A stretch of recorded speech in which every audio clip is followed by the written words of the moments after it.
Welcome to ADK studies. ఈ వీడియోలో మనం fundamental of commerce degree first sem 2025 objective question paper అనేది ఎలా అటెంప్ట్ చేయాలి. లాస్ట్ ఇయర్ 2024 నుంచే ఈ సిలబస్ అనేది వచ్చింది కాబట్టి ఈ ఇయర్ కొంచెం ఐడియా ఉంది 2025 పేపర్ అనేది ఎలా ఉంటుందని.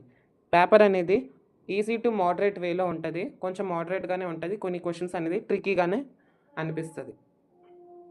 మీకు మెయిన్లీ ఫస్ట్ 4 యూనిట్స్ నుంచి మీకు మ్యాక్సిమం ఎక్కువ బిట్స్ అనేది వస్తుంది. అండ్ 5th యూనిట్లో కంప్యూటర్ ఎసెన్షియల్స్లో 10 బిట్స్ టు 12 బిట్స్ లాగా మీకు వెయిటేజ్ ఉంటుంది. ప్రతి ఫస్ట్ యూనిట్ నుంచి 4th యూనిట్ దాకా 14 to 16 క్వశ్చన్ అనేది weightage. And only going to the 5th unit only 11 to 13 questions అనేది వెయిటేజ్. ఫస్ట్ యూనిట్ వచ్చేసరికి చాలా ఈజీ అయిన యూనిట్, చాలా ఈజీ అయిన ఈవెంట్ అండ్ బాగా నేర్చుకోవచ్చు. కాన్సెప్చువల్ వైజ్లో కూడా ఈ యూనిట్ అనేది ఈజీ. దీంట్లో ఇంపార్టెంట్ కాన్సెప్ట్స్ వచ్చేసరికి కామర్స్ ఒక స్కోప్, రోల్ తెలుసుకోవాలి, economical development and సొసైటికల్ development, imports exports గురించి బాగా తెలుసుకోవాలి. WTO అబ్రివేషన్స్ కూడా మనం పూర్తిగా చదువుకోవాలి. అబ్రివేషన్స్ అంటే full forms, world trade organization, అలాగా దీన్ని ఫుల్ ఫామ్ కింద కూడా రాయండి అని ఫిల్లింగ్ ద బ్లాంక్స్లోనే ఇచ్చేయచ్చు, ఎక్కడైనా ఇవ్వచ్చు. బ్యాలెన్స్ ఆఫ్ పేమెంట్, ఇవన్నీ కూడా ఈ టాపిక్స్ అనేది మనం చదువుకోవాలి. మనకి ఇది థియరాటికల్ కాన్సెప్ట్ కాబట్టి మనం క్వశ్చన్ అడిగే టెర్మినాలజీ అనేది మనం అర్థం చేసుకుంటే ఆప్షన్స్ అనేది చాలా ఈజీగానే మనం రాయగలము. ఈజీగా ఒక క్వశ్చన్ నుంచి 2 ఆప్షన్స్ అనేది మనం ఎలిమినేట్ చేసేలాగా ఉండాలి. అప్పుడే ఈ ఎగ్జామ్లో అనేది మనకి మంచి స్కోర్ అనేది ఉంటుంది. యూనిట్ 2 వచ్చేసరికి ఎకనామికల్ థియరీ. ఈ యూనిట్ వచ్చేసరికి కొన్ని టాపిక్స్ అనేది ఎక్కువ ఉంటాయి, కానీ ఈజీ టాపిక్. ఎకనామికల్ థియరీలో కొంచెం ఎక్కువ కాన్సెప్ట్స్ ఉన్నా కొంచెం మనం గుర్తుంచుకోలాగా మనం చూసుకోవాలి. ఎకనామికల్ థియరీలో మ్యాక్రో అండ్ మైక్రో ఈ 2 టాపిక్స్ ఉన్నాయి. ఈ 2 టాపిక్స్లో సబ్ యూనిట్స్ అయితే చాలా ఉన్నాయి. మ్యాక్రోలో అనుకోండి ఎకనామిక్స్కి meaning, scope, definition, measure of national income, concepts of national income అనేది చాలా important. Concept of national income and measures of national income, ఈ 2 టాపిక్స్ అనేది లాస్ట్ ఇయర్ క్వశ్చన్స్ అయితే ఎక్కువ అడిగాడు. అండ్ మైక్రో ఎకనామిక్స్ నుంచి మనం తీసుకుంటే demand and supply, elasticity of demand and supply, class of markets, perfect competition, equilibrium of price and యూనిటీ, ఈ టాపిక్స్ నుంచి కూడా మనం బాగా చదువుకొని వెళ్ళాలి. దీంట్లో వచ్చేసరికి demand and supply, elasticity of demand and supply నుంచి ఎక్కువ బిట్స్ అనేది అడిగారు. Equilibrium of price and marginal యూనిటీ నుంచి కూడా ఎక్కువ క్వశ్చన్స్ అనేది అడిగారు. దీని నుంచి యూనిట్ అనేది ఎక్కువ కాన్సెప్ట్స్ ఉన్నా మనం గుర్తుంచుకోలా చూసుకోండి. అండ్ నెక్స్ట్ యూనిట్ 3 వచ్చేసరికి అకౌంటింగ్ ప్రిన్సిపల్స్. దీంట్లో కూడా మనకి యూనిట్ 2తో కంపేర్ చేస్తున్నప్పుడు కొంచెం తక్కువ టాపిక్సే దీంట్లో ఉంది. అకౌంటింగ్ అంటే ఏంటి, దాని యొక్క ఆబ్జెక్టివ్స్ ఏంటి, దాని యొక్క స్కోప్ అండ్ నేచర్ కూడా మనం చూసుకోవాలి. అకౌంటింగ్ సైకిల్, బ్రాంచెస్ ఆఫ్ అకౌంటింగ్లో ఫైనాన్షియల్ అకౌంటింగ్, మేనేజ్మెంటల్ అకౌంటింగ్ చాలా ఇంపార్టెంట్. అలాగే కాస్ట్ అకౌంటింగ్ కూడా చాలా important. Concepts and conventions of accounting, example GAAP. దీని యొక్క ఫుల్ ఫామ్ తెలిస్తే నా కామెంట్ సెక్షన్లో కామెంట్స్ అయింది. ఇలాగా డైరెక్ట్గానే అడిగేస్తాడు మీకు క్వశ్చన్ పేపర్లో. యూనిట్ 4 వచ్చేసరికి టాక్సేషన్ ఇన్ ఇండియా. ఇది కూడా యూనిట్ 1 లాగే ఈజీ యూనిట్స్. యూనిట్ 4 and 5 మీకు స్కోర్ చేయాలన్నా, పాస్ అవ్వాలనుకున్నా ఈ యూనిట్స్ని మనం అస్సలు చాయిస్లో పెట్టకూడదు. అండ్ యూనిట్ 4 వచ్చేసరికి టాక్సేషన్ ఇన్ ఇండియా అని మనం చెప్పుకున్నాం. టాక్సేషన్ ఆఫ్ ఇండియాలో ఇంపార్టెంట్ టాపిక్స్ వచ్చేసరికి ట్యాక్స్ యొక్క types, income tax, cooperative tax, GST, goods and service tax, SGST, state goods and service tax, custom and excise, difference between direct and indirect tax, imposition of people of India, ఇలా కూడా అడుగుతాడు. Direct and indirect tax నుంచి important topic కాబట్టి కొన్ని questions అనేది అడుగుతారు. Objectives of tax concerned CBDT and CBIC. CBDT అంటే central board of direct tax, CBIC అంటే central board of excise and customs.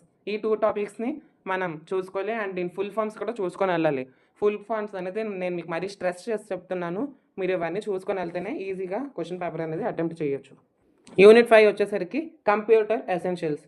ఇది ఈజీ అనే టాపిక్, జనరల్ టాపిక్కే. కంప్యూటర్ ఎసెన్షియల్స్లో మనం వెబ్సైట్ని ఎలా డిజైన్ చేస్తాం using WordPress and basics of WordPress మనం చూసుకోవాలి. And how to develop a single website, develop a website. Digital marketing గురించి ఎక్కువ క్వశ్చన్స్ అనేది అడుగుతున్నాడు. Social media difference between social media and digital marketing. Digital మార్కెటింగ్కి social media మార్కెటింగ్కి difference చూసుకోండి. అండ్ కంటెంట్ మార్కెటింగ్, ఎస్ఈఓ అంటే సర్చ్ ఇంజిన్ ఆప్టిమైజేషన్. ఇది మీకు ఫర్దర్ సెమిస్టర్స్లో డెప్త్గా మీకు తెలుస్తుంది. ఈమెయిల్ మార్కెటింగ్ కూడా important. And data analytics, prediction of custom behaviour, customized suggestion. ఈ టాపిక్స్ అనేది మనం చూసుకోవాలి. అండ్ ఇప్పుడు వచ్చేసరికి ఎఫ్ఓసి, ఫండమెంటల్ ఆఫ్ కామర్స్. ఎలా క్వశ్చన్ పేపర్ అనేది ఉంటుందంటే మోడరేట్గానే ఉంటుంది. క్వశ్చన్స్ అనేది మనం డిఫరెంట్ వేస్లో అడుగుతాడు ఒకే క్వశ్చన్ని. ఆ టర్మినాలజీ అనేది మనకి కొంచెం ఇంగ్లీష్ కొన్ని మీనింగ్స్ అనేది మనం చూసుకుంటే సరిపోద్ది. అండ్ ఫండమెంటల్స్ ఆఫ్ కామర్స్ వచ్చేసరికి ఆన్సర్ బుక్లెట్ ఎలా ఉంటుందని మనం ఫస్ట్ ఇప్పుడు చెప్పుకోబోతున్నాం. దాని తర్వాత పాస్ అవ్వడం ఎలా అని చెప్పుకోబోతున్నాం. బుక్లెట్ వచ్చేసరికి మీరు ఇన్ని ఎగ్జామ్స్ రాశారు కదా, మొన్నటి దాకా ఎగ్జామ్స్ రాశారు కదా, ఈరోజు ఎగ్జామ్ పోస్ట్ పోన్ అయినా మీకు 32 పేజెస్ అనేది మొన్నటి దాకా ఉండేది. కానీ ఈ ఎగ్జామ్ వచ్చేసరికి ఓన్లీ 2 పేజెస్ అనేది మీకు బుక్లెట్లో ఉంటుంది. వాళ్ళే క్వశ్చన్స్ అనేది ప్రింట్ చేసేస్తారు. మనం ఆన్సర్స్ రాయడానికి ఒక చిన్న బాక్స్ అయితే ప్రొవైడ్ చేస్తారు, అక్కడే మనం రాయాలి.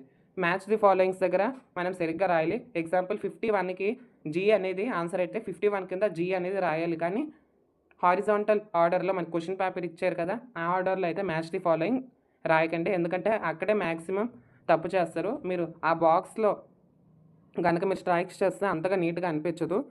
మోర్ దెన్ బాక్స్లో మనం చిన్న లెటర్స్ రాయడానికి ట్రై చేయండి, ఎందుకంటే మనకు ఫర్దర్గా తప్పులు వస్తే రెక్టిఫై చేసుకోవచ్చు. ఎందుకంటే వాళ్ళు ఇచ్చిన స్పేస్ చిన్నదే, దాంట్లోపలే మీరు రాయాలి. అండ్ 1 మార్క్ క్వశ్చన్ వచ్చేసరికి ఎగ్జాంపుల్ మీరు 41 నుంచి 50 దాకా సెక్షన్ సిలో మీకు 1 మార్క్ క్వశ్చన్స్ ఉంటుంది.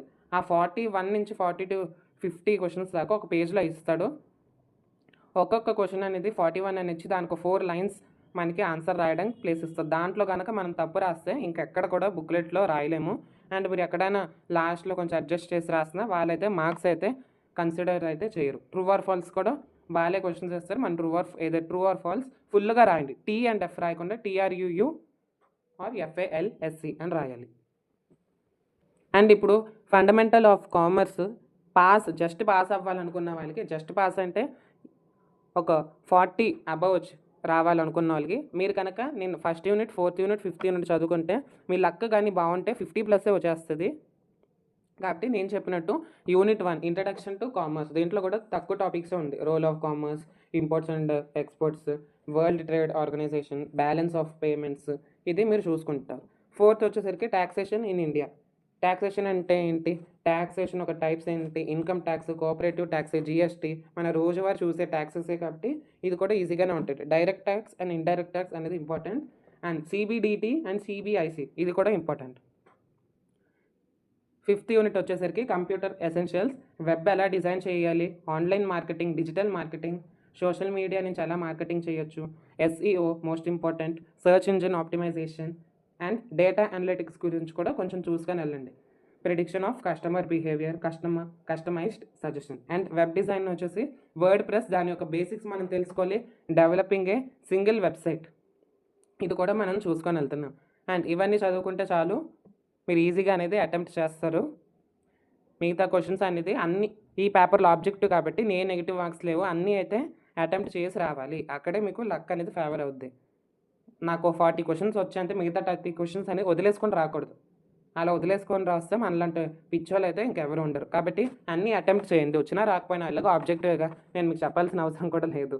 సో మీరు అనేది బాగా నీట్గా అయితే అటెంప్ట్ చేయండి. మిస్టేక్స్ అయితే చేయొద్దు ఆన్సర్ బుక్లెట్లో, ఎందుకంటే మళ్ళీ మీకు ప్లేస్ అనేది తక్కువ ఉంటుంది. And fundamental of commerce model paper అనేది నేను మీకు లింక్ డిస్క్రిప్షన్లో ఇస్తాను. అండ్ బై ద వే నా ఛానల్ని మీరు ఇప్పుడు దాకా సబ్స్క్రైబ్ కానీ చేసుకోకపోతే ప్లీజ్ సబ్స్క్రైబ్. మీకు ఫర్దర్ సెమిస్టర్స్లో నేను ఒక్కొక్క సబ్జెక్ట్ని ఎక్స్ప్లెయిన్ చేసి మీ దాకా అందిస్తాను. ఈ సెమిస్టర్ అనేది నాకు టైం అనేది లేదు కాబట్టి నేను ఇలా ఉట్టిగా important questions and important units అనేది చెప్తున్నాను. నెక్స్ట్ సెమ్ నుంచి మీకు ఇన్ డెప్త్గా అయితే ఎక్స్ప్లెయిన్ చేయబోతున్నాను. So subscribe my channel and share it to your friends. Thank you and all the best from ADK studies. మీరు ఎగ్జామ్ అయితే బాగా రాసి కామెంట్ చేయండి ఎలా రాశారని. Thank you.